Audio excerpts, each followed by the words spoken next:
Hi friends, అందరికీ నమస్కారం.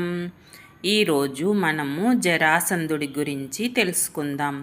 ఒకప్పుడు బృహద్దత్తుడనే రాజు మగధ దేశాన్ని పరిపాలిస్తూ ఉండేవాడు. అతను గొప్ప పరాక్రమశాలి.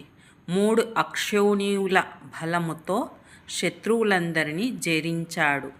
కాశీరాజు కుమార్తెలైన కవలలిద్దరినీ పెళ్లి చేసుకున్నాడు.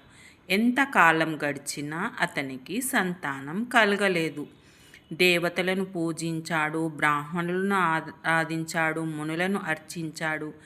ఎవరు ఏమి చెప్తే అదల్లా చేశాడు. అయినా పిల్లలు కలగలేదు.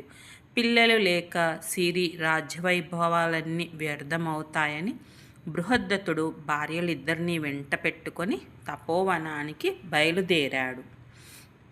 అలా వెళుతుండగా ఒక మామిడి చెట్టు నీడను నిష్ఠతో తపస్సు చేస్తున్న దివ్య తేజస్సుతో వెలిగిపోతున్న చండ కౌశిక మహాముని వారికి కనిపించాడు.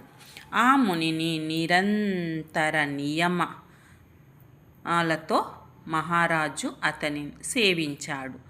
చండకౌశికుడు ప్రసన్నమై నీకేం కావాలో అడగమన్నాడు. మహాత్మా, నాకు సర్వసంపదలు ఉన్నాయి, కానీ సంతానము లేదు. పుత్రులు లేని వాళ్లకు ఉత్తమ గతులు లభించవని పెద్దలు చెబుతారు కదా. తపస్సు చేద్దామని వస్తూ ఉంటే మీరు ఎదురయ్యారు. మీ దర్శన భాగ్యం కలిగింది. భగవంతుని రూపంలో మీరు నన్ను కరుణించాలనుకుంటున్నాను.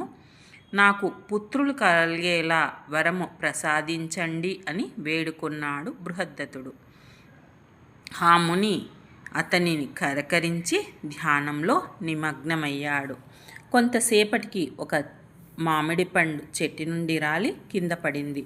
ముని కళ్ళు తెరిచి ఆ పండును మంత్రించి మహారాజుకు ఇచ్చాడు. ఆ ఫలము వల్ల పండంటి కొడుకు పుడతాడని చెప్పాడు.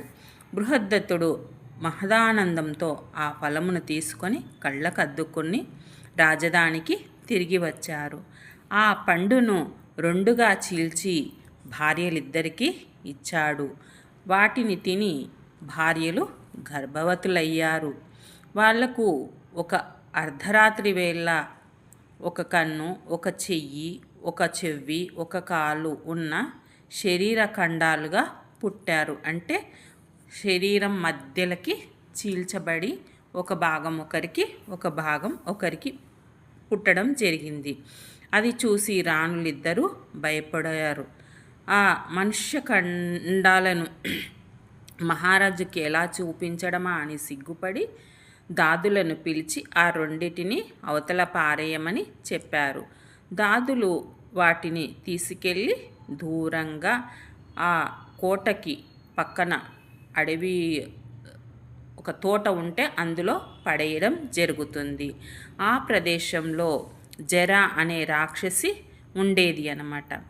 అది ఆ శరీర ఖండాలను చూసి తనకు ఆహారం ఎవరో వేశారు అనుకొని ఆ రెండిటిని దగ్గరికి చేర్చి పట్టుకున్నది. వెంటనే ఆ శరీర ఖండాలు అత్తుకొని ఒక చక్కని బాలుడుగా తయారయ్యాడు. వాడు వజ్ర కఠిన శరీరంతో ఆ రాక్షసుడు కూడా ఎత్తలేనంత బరువయ్యి గట్టిగా ఏడవడం మొదలుపెట్టాడు. ఆ ఏడుపు విని అంతఃపురలోని పరిచారికలంతా పరిగెత్తుకొచ్చారు. ఆ పసివాణ్ణి జరా చేతుల్లోంచి లాక్కొని ఆ రాక్షసిని బంధించి రాజభవనం తీసుకెళ్లాడు. అప్పుడు జరా స్త్రీ రూపం ధరించి, మహారాజా, నేను రాక్షసకాంతను. నా పేరు జర. నేను ఇక్కడే తోటలో నివసిస్తున్నాను.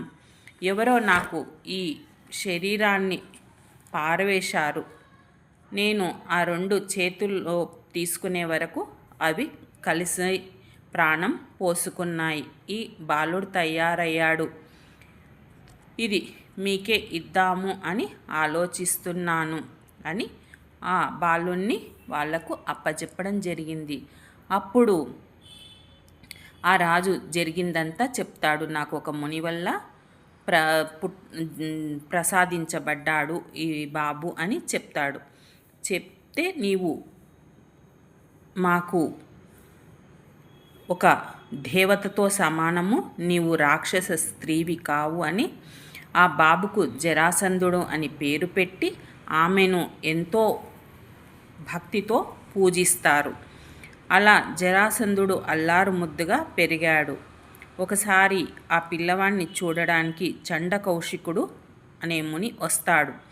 మహారాజు ఆయనను భక్తితో పూజించి కొడుకును చూపిస్తాడు. ఆ మహారాజు పసివాణ్ణి ఎత్తుకొని, వీడు కుమారస్వామి వలె శక్తి సంపన్నుడవుతాడు, సాక్షాత్తు పరమేశ్వరుడికే సన్నిహితుడవుతాడు, ఎంతటి బలవంతులైనా వీణ్ణి ఎదిరించలేరు, గ్రహాలలో సూర్యుడిలా రాజేంద్రులో వీడు తేజస్వై ప్రకాశిస్తాడు, దివ్యాస్త్రాలేవి వీడి శరీరాన్ని ఛేదించలేవు, సకల మహీపతుల సంపదలు వీడి హస్తగతమవుతాయి అని ఆశీర్వదించాడు.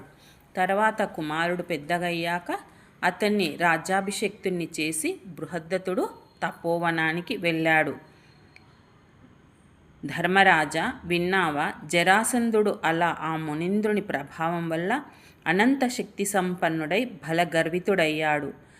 అతన్ని ఆయుధ విద్యలో ఎవరు జయించలేరు. అందుకే భీమసేనుడే మల్లయుద్ధంలో వాణ్ణి మెలుకగా చంపాలి అని శ్రీకృష్ణుడు జరాసంధుని జన్మ వృత్తాంతంతా కూడా ధర్మరాజుకు చెప్పడం జరిగింది.